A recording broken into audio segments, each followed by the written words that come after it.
నిన్న మంగ్లీకి సంబంధించి లేదా సుబ్బారావు సంబంధించి మనం మాట్లాడుకున్నాం కదా. మరొక లేడు ఎవరు, రామావత్ మధు. మనకున్న సమాచారం ఏంటంటే ఈ మధుని ఈ మంగ్లీ వాళ్ళ సిస్టర్ని పెళ్లి చేసుకోబోతున్నాడని, ఆల్రెడీ ఎంగేజ్మెంట్ కూడా అయిందని, అలా ఆ మధుకి మంగ్లీ సపోర్ట్ వచ్చిందని.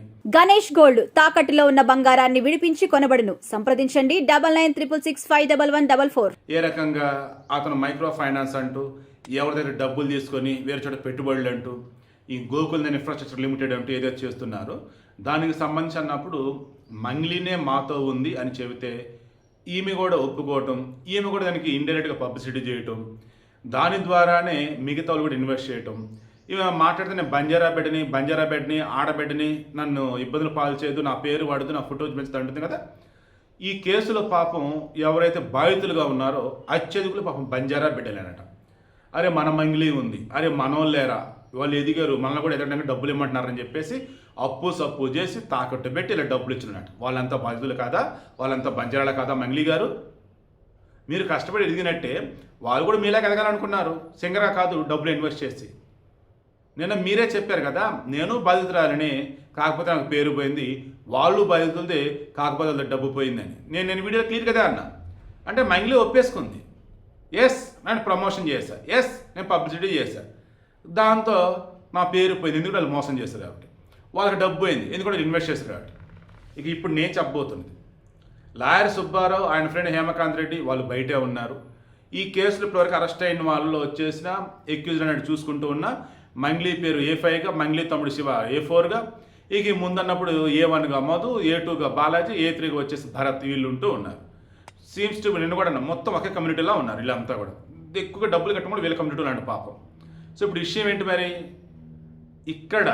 సో ఆ లాయర్ సుబ్బారావు కానీ ఆయన ఫ్రెండ్ హేమకాంత్ రెడ్డి కానీ వాళ్ళే వాళ్ళే మమ్మల్ని మోసం చేసి మళ్ళీ మమ్మల్ని బద్నాం చేయడానికి ఈ రకంగా కేసులు పెట్టారన్నారు. వీళ్ళ దగ్గర ఉన్న ప్రూఫ్ ఏంటి సబ్మిట్ చేయాలి, వాళ్ళ దగ్గర ప్రూఫ్ ఏంటి సబ్మిట్ చేయాలి, అప్పుడు కేసు కొలిక్కి వచ్చింది. ఆల్రెడీ మధు అరెస్ట్ అయ్యాడు. మధు వచ్చి ఏమన్నాడు, మంగ్లీగా సంబంధం లేదంటాడు. సరే మంగ్లీగా సంబంధం లేదు, బట్ ఇప్పుడు ఇన్వెస్ట్ చేసిన డబ్బులు ఎటుపోయినాయి ఏంటి అన్నప్పుడు నేను మంగ్లీ చెప్తూ అవి బినామీలకు వెళ్ళాయి అన్నట్టు, ఆ బినామీ వచ్చేసి ఒక తన కూతురు పేరు ఒక అకౌంట్ ఓపెన్ చేశాడు అన్నట్టు, ఆ అకౌంట్ వచ్చేసి అందులో పడ్డాయి అన్నట్టు. ఈమె చెల్లెలి పేరు తీయొద్దు, ఈమె పేరు తీయొద్దు, ఈమె ఫోటో వాడొద్దు, మీడియా వాళ్ళే ఇన్వెస్టిగేషన్ చేసి నిజాలు చెప్పాలి. ఈమె మాత్రం లాయర్ సుబ్బారావుకి శ్రీముఖి మీద క్రష్ ఉందని చెప్పవచ్చు. అండ్ నిన్న అతను ఎవరు బినామీ ఏర్పాటు చేశారన్నారు చూశారు, అతను వాళ్ళ కూతురి పేరు మీద అకౌంట్ ఓపెన్ చేశాడు. ఆ పసిపాప మరి ఎంతో తెలీదు, వాళ్ళ డీటెయిల్స్ మొత్తం రివీల్ చేయొచ్చు. అంటే ఈమెకు మాత్రం ఏది బయటికి రావద్దు, బట్ మిగతా ఆడవాళ్ళు మొత్తం బయట పెట్టాలి. ఆ శ్రీముఖికి సంబంధించి నేను డే నుంచి ఇది అడుగుతున్నా, శ్రీముఖి టాపిక్ ఇక్కడ అసలు ఎందుకు బయటకు వచ్చింది? కేసు డైవర్ట్ చేయటం కాదా? ఆ అమ్మాయి పేరులాగా అమ్మాయి పరువు తీయటం కాదా? లాయర్ సుబ్బారావుకి శ్రీముఖి మీద క్రష్ ఉంది, నాకు వచ్చేసి ఉంటుంది క్రష్ ఉండాల్సిన పెళ్ళి అమ్మ ఎవరు ఉన్నారు, మృణాల్ ఠాకూర్, నాకు అమ్మాయి అంటే క్రష్. అయితే ఏంటి, ఆమె హీరోయిన్, నేను వచ్చేసి ఒక జర్నలిస్టు, నాకు ఆమె యొక్క హావభావాలు లైక్ ఆమె చాలా స్పాంటేనియస్ అంటే నేచురల్గా చాలా బాగుంటుంది కాబట్టి, హోమ్లీగా బాగుంటుంది కాబట్టి, సీతారామంలో చాలా బాగా యాక్ట్ చేస్తుంది కాబట్టి. సో ఉంటూనే ఉంటాయి కదా, సందర్భానుసారంగా చెప్పడం వేరు. అంతేగాని ఒక చీటింగ్ కేసు, ఒక ఫ్రాడ్ కేసు, అందులో వచ్చేసి అవతల లాయర్ సుబ్బారావు వచ్చేసి నీ మీద కేసు పెడితే నువ్వు ఆయన మీద వచ్చేసి కేసు పెట్టి మీరిద్దరి మధ్యలో శ్రీముఖిని ఎందుకు పట్టుకోవచ్చు? ఇప్పుడు శ్రీముఖి డిఫమేషన్ కేసు వేస్తే మంగ్లీ మీద ఏమైనా సమాధానం చెప్పింది? సందర్భం లేకుండా శ్రీముఖి మీద ఆయన క్రష్ ఉందంటూ, శ్రీముఖికి ఏదో ఫేవర్ చేయాలన్నట్టు, నా మీద కేసు పెట్టాడు అన్నట్టు ఇండైరెక్ట్ చూడటం కదా.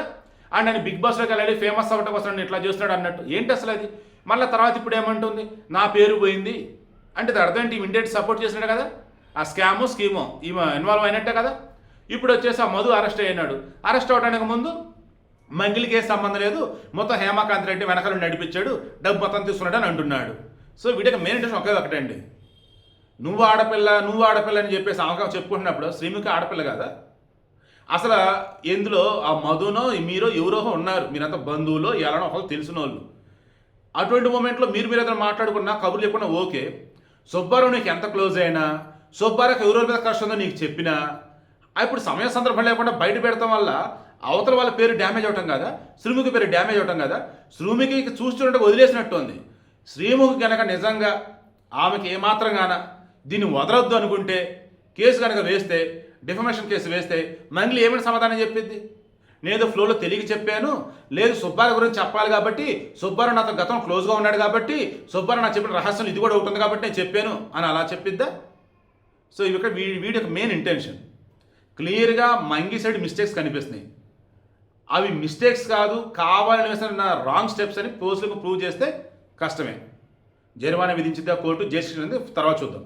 ఇక మధు చెప్తున్నట్టు, మంగ్లీ తరఫున లాయర్లు చెప్తున్నట్టు వెనకాల సుబ్బారావు, హేమకాంత్ వీళ్ళంతా గ్యాంగ్ ఉన్నారనుకుంటే ఆధారాల మొత్తం బయట పెట్టాల్సిందే. ఈ వీడియోలో నేను మెయిన్ చెప్పేది ఒక్కొక్కటి, సంబంధం లేని వాళ్ళ పేర్లు లాగొద్దు. నేను ఆడపిల్లని నా పేరు బయట పెట్టద్దు, నా చెల్లి పేరు లాగొద్దు అని అంటూనే శ్రీముఖి పేరు అసలు ఎందుకు లాగింది? అతను బినామీగా ఉండి వాళ్ళ కూతురు పేరు మీద అకౌంట్ అయితే ఓపెన్ చేస్తే వాళ్ళ పేర్లు కూడా పెట్టాలి అని చెప్పి సీఎంఎస్లు ఎందుకు డిమాండ్ చేస్తుంది? మన కష్టంలో ఉంటేనేమో అవతల సంబంధించి అన్ని బయట పెట్టాలి, అలా లేదు మనకు సంబంధించి ఏమి బయటపడలేదంటే అన్ని దాచిపెట్టాలి. ఏంటండి అసలు ఇది? శ్రీముఖి చేతిలో ఉంది ఇప్పుడు మంగ్లీ భవిష్యత్తు.